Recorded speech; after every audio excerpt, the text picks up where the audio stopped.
Mba, akajama ye tuma menna, ayeleda kuru kan kasi. Ala karande nu kalumado ala. Akalu karanda mina ko. Duba den ye molu ledi, menu kalon kwa lumako ye alala. Ba, sankolo mansaya ye wolu letadi. Duba den ye molu ledi, menu gisu makasane. Ba, wolu le gisu sumato. Duba den ye molu ledi, menu sabarine. Ba, du kolo dito wolu loma, kakalu tadi. Duba den ye molu ledi, telembaya lo ye gbalamenula, yo konko ni min lo. Ba, wolu ye menyinina, aludi wosoron. Duba den ye molu ledi, menu ye hinala.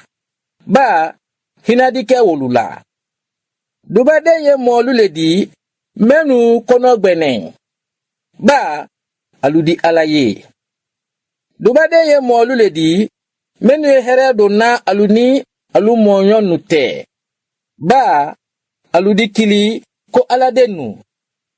Duba den ye molu ledi, menu ye torola molu bolo, telembaya kuson.